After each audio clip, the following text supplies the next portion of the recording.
Assalamualaikum warahmatullahi wabarakatuh. Kembali lagi di channel Berita Mistis. Untuk kisah kali ini masih melanjutkan dari kisah yang sebelumnya, yaitu sebuah kisah yang berjudul Misteri Kematian Susi. Sebuah kisah yang ditulis oleh akun Facebook yang bernama Hupe. Sebelum kita masuk ke ceritanya, tekan dulu tombol like video ini dan jangan lupa tekan juga tombol subscribe channel ini dan nyalakan juga lonceng notifikasinya agar tidak ketinggalan cerita-cerita baru dari channel ini. Dan bagi teman-teman yang ingin membaca langsung ceritanya, nanti silahkan saja kunjungi linknya yang nanti akan saya sertakan di kolom deskripsi. Dan seperti apa untuk kisah kali ini? Langsung saja kita simak berikut ini.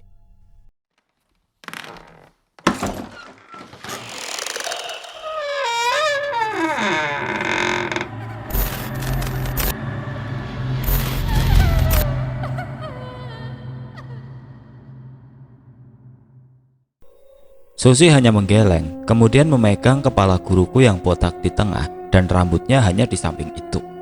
Aku lihat guruku hanya manggut-manggut saja, sedangkan Sinyo dan Teddy cuma pelongo-pelongo sambil minum es sirup dan merokok. Baik, Bapak sudah paham. Bapak akan membantu kalian mencari pelakunya. Bapak minta nomor HP kamu. Nanti kalau ada info, Bapak telepon kamu.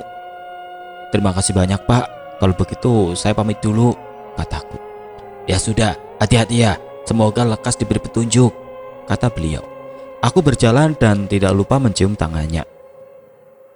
Namun saat aku akan menuju motor, aku kembali masuk ke dalam rumah guruku.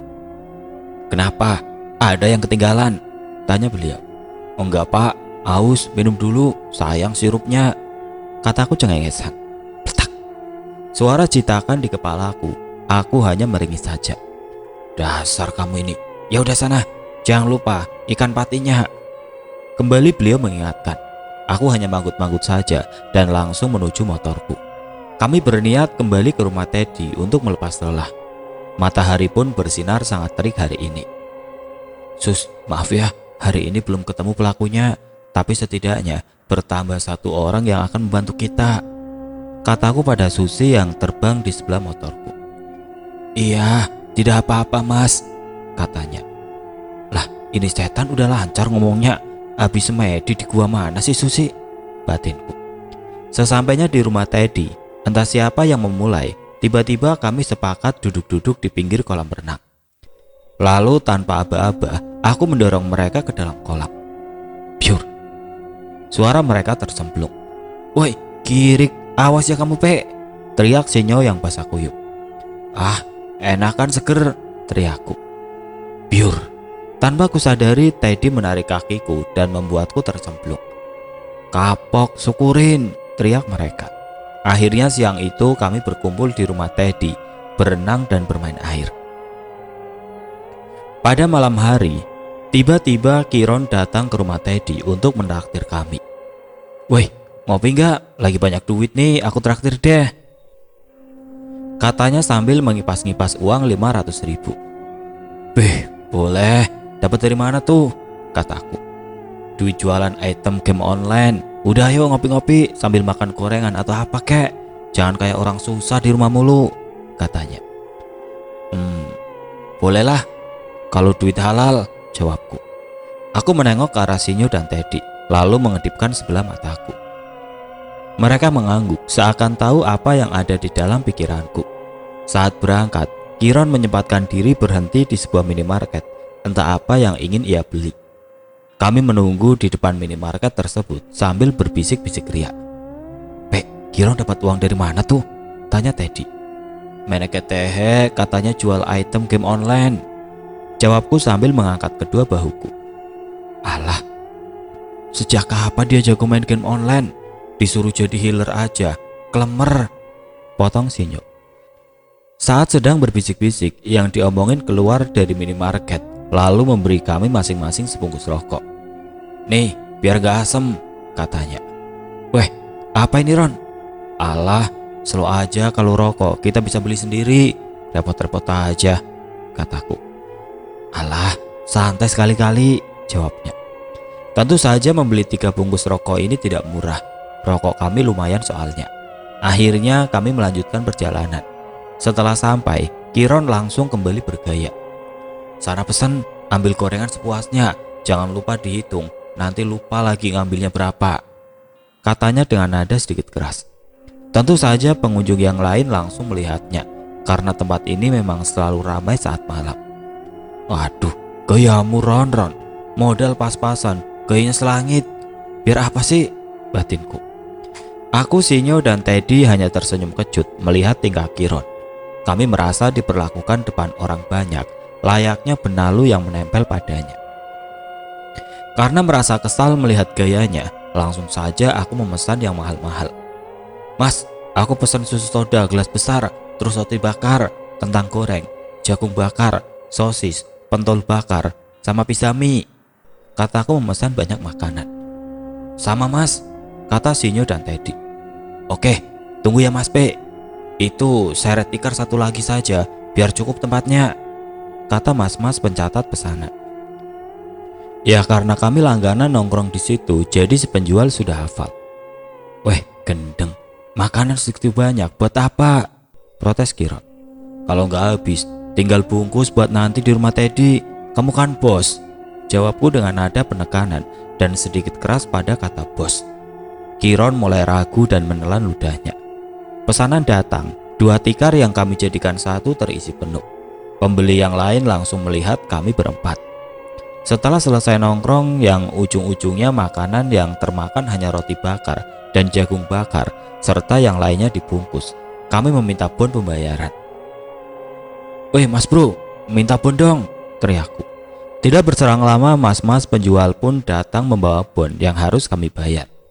Susu soda big size 25.000 kali 3 sama dengan 75.000. Roti bakar 15.000 kali 3 sama dengan 45.000. Kentang goreng 10.000 kali 3 30.000. Jagung bakar 15.000 kali 3 45.000. Sosis 5.000 kali 3 sama dengan 15.000. Pentol bakar 5.000 kali 3 sama dengan 15.000. Pizza mie 8.000 kali 3 sama dengan 24.000. Total 249.000. Kurang lebih seperti itu tulisan pada bon pembayaran yang aku pegang. Weh, bayar turun 250.000 tuh totalnya, kataku. Mana coba lihat, katanya. Aku pun memberikan bon pembayaran pada Kiron. Mampus kau anak muda, batinku. Dengan berat hati akhirnya Kiron membayar semuanya. Akhirnya kami pulang menuju rumah Teddy. Sampai di kamar, kulihat wajah Kiron ditekuk seperti cucian kotor. Kenapa kamu Ron? Muka ditekuk begitu, kayak kantong plastik bekas gorengan, kataku. Kalian tuh pesen gak kira-kira, masa uang 500.000, sisa cuma 185.000, katanya ngambek. Loh, katanya bos, masa bayarin segitu aja ngeluh, timpal Teddy. Makanya jadi orang jangan kebanyakan gaya Ron. Kamu tahu, kita tadi jengkel melihat tingkahmu yang sok, pakai ngomong kenceng suruh mesen. Biar apa? Biar dikira wah gitu, tambah Sinyo. Kiron hanya tertunduk saja mendengar ocehan kami. Udah Ron, jujur saja, itu uang dari mana? Aku gak percaya kalau kamu jual item game. Sejak kapan kamu punya item bagus untuk dijual? Keluarin modal dikit aja gak mau, selidikku. Itu uang sisa SPP yang harus aku bayar pas masuk sekolah P, katanya sambil tertunduk. Oh, bener kan? Dasar bocah tolol, goblok. Uang SPP dipakai buat gaya-gayaan. Orang tuamu itu nyari duit susah payah biar kamu sekolah yang tinggi, biar gak dihina orang. Anaknya malah kayak gini, nasihatku sambil menonyor-nonyor kepala Kiron. Kalau gak suka diginiin, udah sana nyari temen lain Ron. Aku gak punya temen yang kelakuannya kayak kamu gini, tambahku. Maaf Pe, maaf, janji gak aku ulangi lagi, katanya masih dengan menunduk. Kudiamkan saja Kiron yang tertunduk merasa bersalah. Aku yang masih kesal dengan tingkah Kiron memutuskan merokok di depan teras lantai 2 rumah Teddy. Saat emosiku mulai sedikit menurun, terdengar suara telepon dari handphoneku. Kulihat pada layar, tertera nama guru bahasa Inggrisku di situ. Halo, Sepada, kataku. Sepada, kata guruku. Maaf pak, bercanda. Ada apa ya pak? Malam-malam telepon, sambungku. Bapak tadi tanya ke guru yang mengetes fisik dan kesehatan saat penerimaan guru di sekolah. Namanya Pak Rahmat. Dia bilang saat mengecek tubuh para calon guru laki-laki, ada seorang guru yang memang memiliki luka sayat pada punggungnya, kata beliau. Yang bener pak. Terus siapa orangnya? Ayo bilang siapa pak, kataku antusias. Sabar nak, sabar, kata guruku. Sabar, kelamaan pak, jawabku. Kok kamu yang galak? Saya ini gurumu loh. Mau nilainya jelek, ancam guruku. Iya maaf pak, hilaf. Jadi bagaimana ceritanya pak? Kembali aku bertanya. Besok kamu ke rumah bapak bersama temanmu dan hantu gadis itu. Besok bapak ceritakan dan bapak punya strategi untuk kalian. Tidak enak kalau menjelaskan lewat telepon, jelas guruku. Oh begitu, baik pak. Besok saya ke sana bersama teman-teman saya, jawabku. Ya sudah kalau begitu, jangan lupa sekalian ikan patinya, kata guruku. Iya bawel, jawabku langsung mematikan telepon. Syukurlah ada sebuah titik terang dari masalah ini, batinku. Aku pun masuk kembali ke dalam kamar. Terlihat Sinyo dan Teddy sibuk bermain game, sedangkan Kiron masih tertunduk. Nyok, Ted, kasih 100 tuh Kiron, kataku sambil memberikan selembar uang 100.000. Sinyo dan Teddy pun memberikan uang masing-masing 100.000. Dah turun, awas diulangi lagi, gak bakal aku nolongin kamu lagi, kataku. Iya makasih ya Pe, Nyok, Ted, kata Kiron. Jawab kami bertiga. Nyok, Ted, buruan tidur, besok kita balik ke rumah guru bahasa Inggrisku. Ada sebuah titik terang untuk masalah Susi. Besok dijelaskan sama guruku, kataku. Iya, molor duluan aja Pe, tanggung satu game, kata Teddy. Ya sudah, aku duluan ya, kataku sambil merebahkan badan di kasur. Keesokan harinya aku bersama Sinyo dan Teddy berangkat menuju rumah guru bahasa Inggrisku. Tidak lupa kami mampir ke pasar untuk membeli ikan patin pesanannya. Dengan sedikit tawar-menawar, akhirnya aku dapat ikan patin itu dengan harga 75.000. Sesampainya di rumah guruku, kami langsung disambut oleh beliau.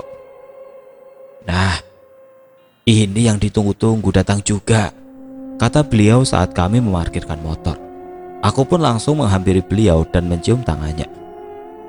Ayo masuk dulu, sini. Ikannya biar dimasak istri saya, katanya.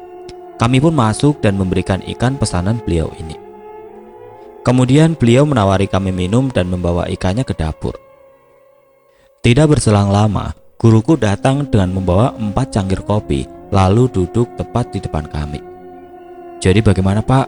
Coba Bapak jelaskan apa saja yang Bapak ketahui, kataku.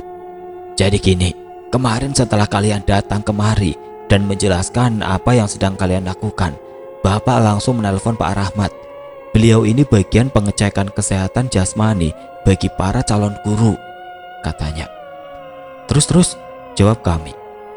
Nah, menurut penuturan Pak Rahmat, ada satu orang yang memiliki ciri-ciri seperti yang kamu bilang kemarin. Dia adalah guru olahragamu. Dia orang yang berbahaya karena memiliki keahlian bela diri. Dia juga memiliki ilmu kanuragan yang lumayan, jelas beliau.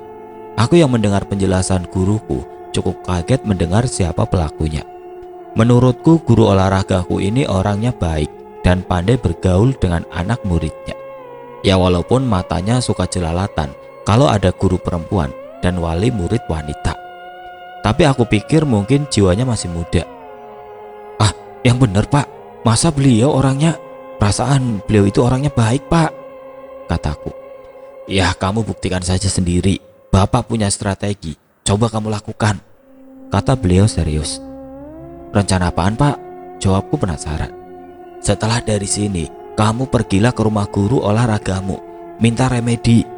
Dia pasti menyarankan untuk remedi besok pagi di lapangan umum. Biasa murid-murid melakukan olahraga. Beliau mulai menerangkan strateginya. Iya, terus Pak, jawabku. Kalau dia memang bersalah, dia pasti gugup dan mencoba mengalihkan pembicaraan. Kamu tekan terus dengan pertanyaan tentang Susi sampai dia terpojok. Lalu kamu suruh Susi menampakkan wujudnya pada guru olahragamu. Saat itu kita rekam dan kita ambil pengakuan dia. Guruku masih menjelaskan. Iya, terus, kataku. Brak! Suara meja digebrak oleh guruku. Kamu itu ada orang dari tadi menjelaskan. Kok iya terus-terus saja? Didengerin apa tidak? Tadi penjelasan Bapak, kata beliau marah. Aku dan kedua sahabatku sangat kaget karena suara gebrakan pada meja. Bahkan Teddy yang sedang meminum kopi sampai tersedak dan berlari keluar rumah sambil menutup mulut dan hidungnya. Suara Teddy terbatuk-batuk di luar rumah guruku. Maaf Pak, denger kok, saya memperhatikan kok Pak, kataku menahan tawa melihat Teddy. Kulihat Sinyo juga menahan tawa dengan menghadap ke belakang lalu menutup mulutnya. Bapak pintar juga ya, aku saja nggak kepikiran sampai situ, tambahku. Ya iyalah, kalau tidak pintar gak mungkin jadi guru, jawabnya. Setelah berbincang-bincang dan mengatur strategi, kami memutuskan untuk pamit dan langsung menuju rumah guru olahraga. Pak, kami pamit dulu, mau langsung menuju rumah guru olahraga, kataku. Ya sudah, ingat, hati-hati, dia bukan orang sembarangan, kata beliau mengingatkan. Tenang Pak, sama-sama paham, doakan saja, kataku. Setelah itu aku mencium tangan beliau dan langsung menjalankan rencana kami. Di tengah jalan, Teddy mengajak berhenti sejenak untuk minum es tebu. Pek, ntar berhenti dulu, kita beli es tebu dulu lah. Gak enak banget mulutku, kesedak kopi sampai ke hidung-hidung, kata Teddy. Aku hanya manggut-manggut tanda setuju. Enak gak Ted? Aku dari tadi pengen ngakak, aku tahan, timpal Sinyo. Enak dong mucuel, kata Teddy.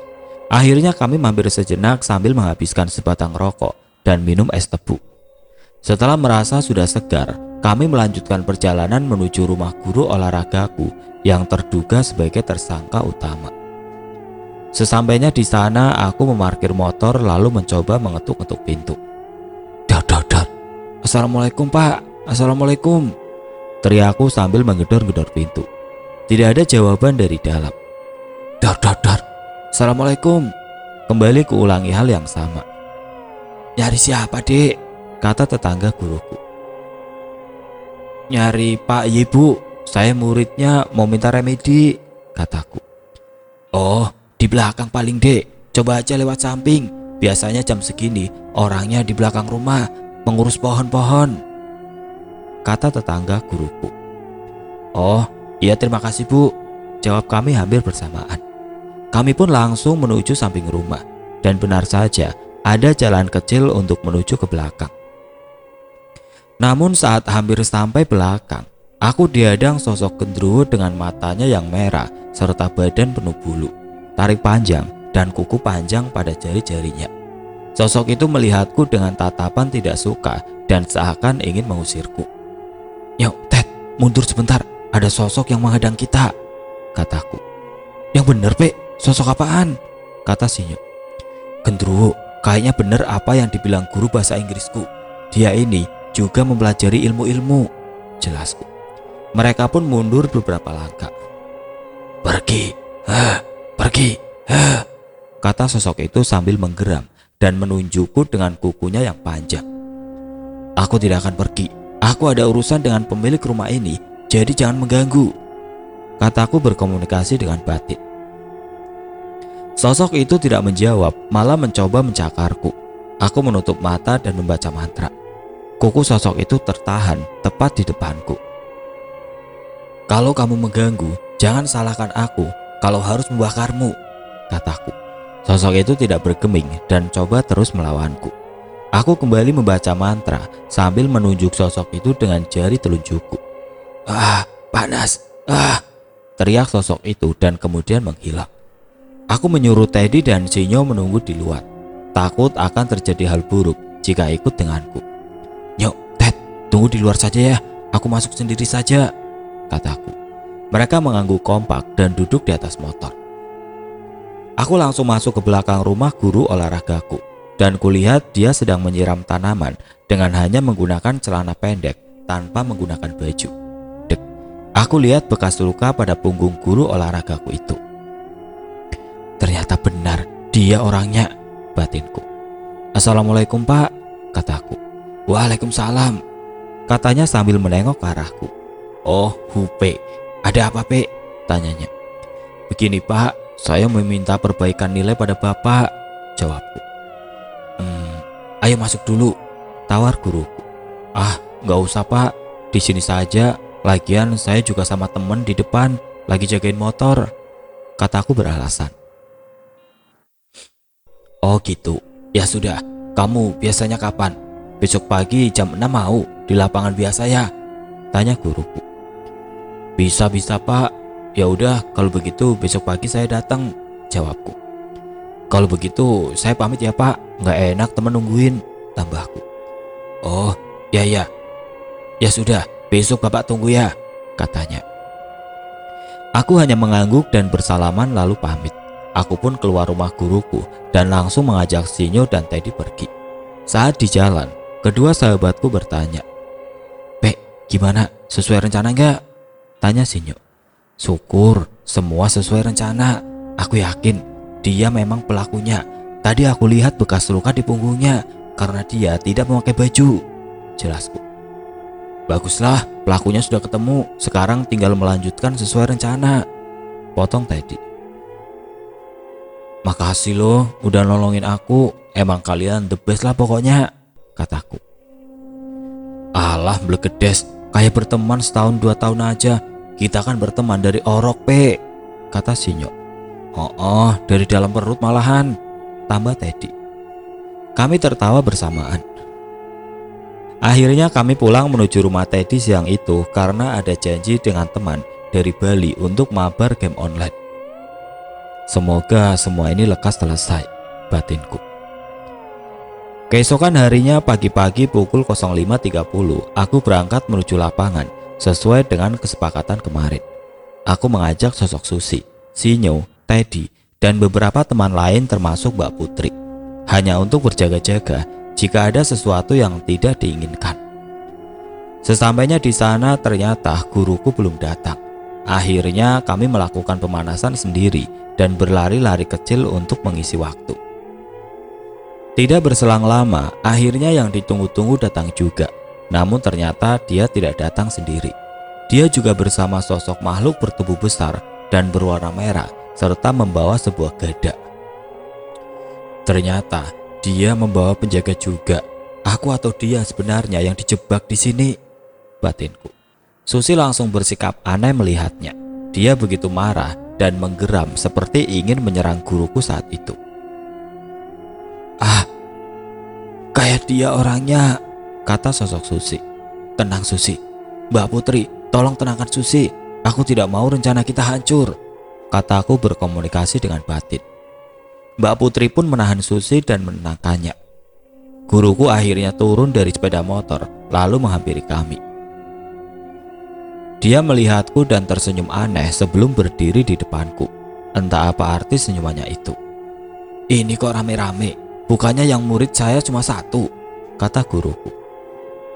Iya Pak, kami sahabatnya Hupe, mau menemani dia remedi biar tidak sendirian, kata Sinyo menjelaskan. Kembali guruku tersenyum aneh dan melirikku dengan tatapan tajam. Aku membalasnya dengan tatapan yang tidak kalah tajam. Tiba-tiba, terasa sebuah setruman di badanku. Aura tubuh guruku juga terlihat meluap-luap. Aku tahu dia mengeluarkan aura mencoba mengintimidasiku. Aku juga tahu kalau dia sebenarnya melihat Susi dan beberapa sosok di belakangku. Sebenarnya apa rencananya? Aku tahu dia bisa melihat mereka, makanya dia bilang kok rame-rame. Aku akan ikuti permainanmu Pak, batinku. Oke, kalau begitu kita pemanasan dulu, kata guruku. Kita sudah pemanasan tadi Pak, langsung saja. Oh ya, bagus. Kalau begitu kita mulai lari mengelilingi lapangan 5 kali, katanya. Siap Pak, jawabku singkat. Kami pun mulai berlari mengelilingi lapangan. Mata guruku tidak lepas dariku.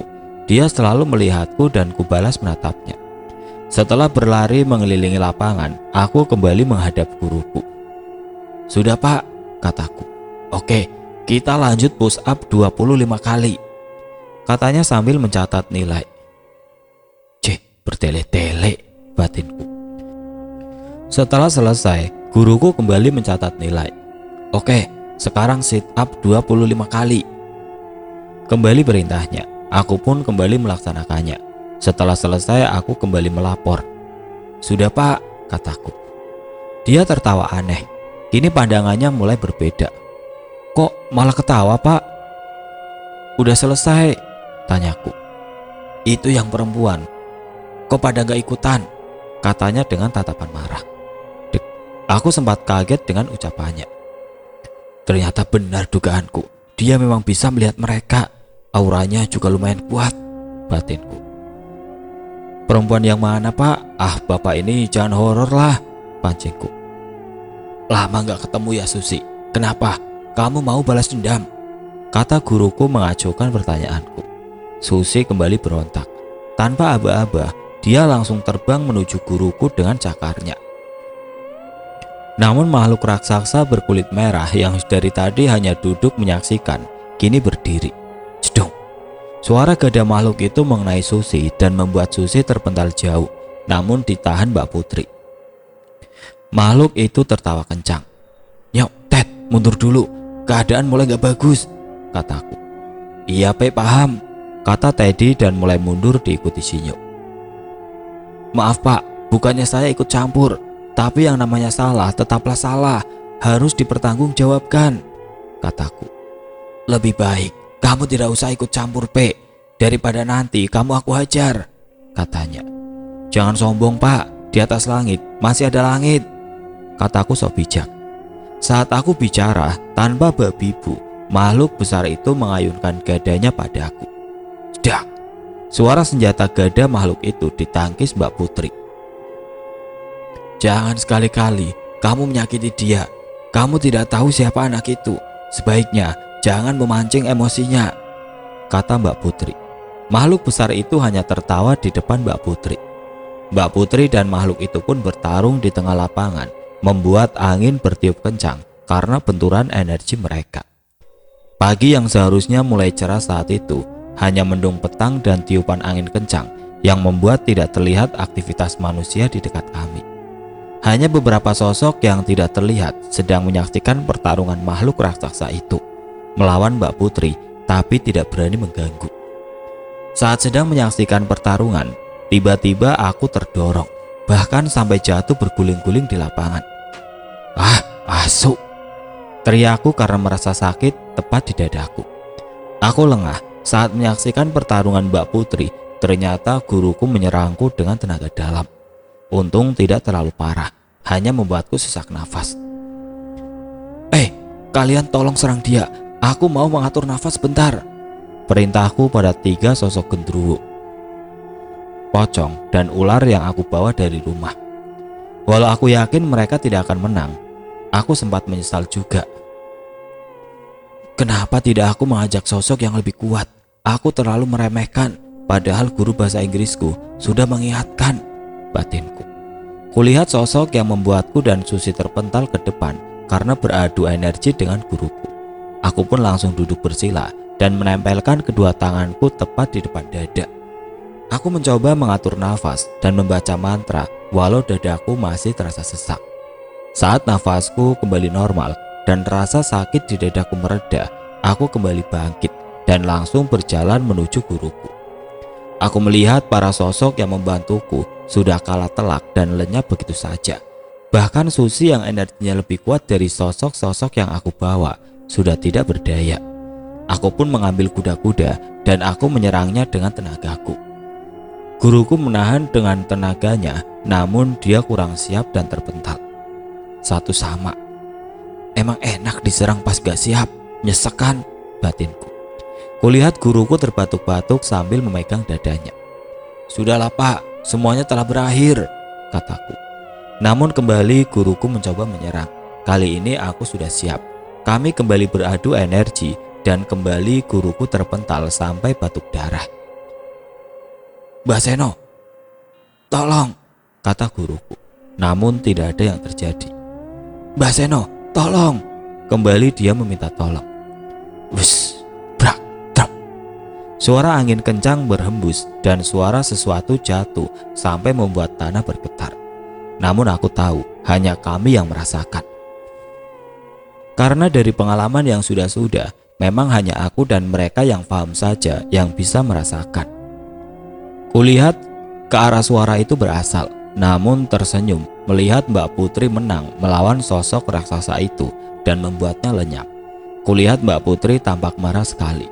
Baru kali ini aku melihat sosok Ayu itu sampai seperti ini. Aku kembali menatap guruku itu. Masih mau dilanjut, Pak? Sudahlah, semuanya sudah berakhir. Akui saja semua kesalahan Bapak dan bertanggung jawabkan semuanya, Pak, kataku. Dia hanya menunduk dan mengangguk pelan. Aku pun mengambil handphoneku lalu merekam semua pengakuannya. Setelah itu, kami bersama-sama menuju rumah kepala sekolah dan menunjukkan semua bukti dan menyerahkan guru olahragaku untuk diproses secara hukum. Akhirnya aku pamit pulang dengan tubuhku terasa lemas dan dadaku kembali sakit. Aku meminta Sinyo dan Teddy mengantarku ke rumah dan menuju ke kamarku. Saat di kamar, aku berterima kasih dengan tulus kepada mereka. Yuk, Ted, makasih banyak ya sudah mau menemani aku menyelesaikan semua ini, walau kalian harus ikut dalam bahaya, kataku. Alah, bantu apaan? Orang kita cuma diem aja kok, kata Teddy. Ah, ya sudah ya, Pe. Aku pulang ke rumah Teddy dulu. Ngeri di sini, hawanya anyep, dingin. Nggak panas juga enggak. Pasti banyak yang horor-horor di kamarmu, kata Sinyo. Namanya juga kamarnya Bos Demit, sahut Teddy. Aku hanya tertawa saja mendengar ocehan mereka. Akhirnya semuanya telah berakhir, batinku. Akhirnya Sinyo dan Teddy pulang dari rumahku. Guru olahragaku dikeluarkan dari sekolah dan menyerahkan diri pada polisi ditemani kepala sekolahku. Susi, dia jadi ikutan tinggal di rumahku, ikut Mbak Putri sampai saat ini. Tapi energinya sudah tidak seburuk dulu.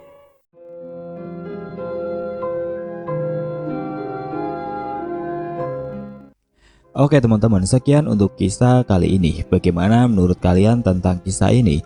Tulis komentar kalian di kolom komentar. Dan bagi teman-teman yang baru bergabung, jangan lupa untuk like, komen, share, serta subscribe channel ini. Dan nantikan kisah-kisah horor berikutnya tetap di channel Berita Mistis. Wassalamualaikum warahmatullahi wabarakatuh.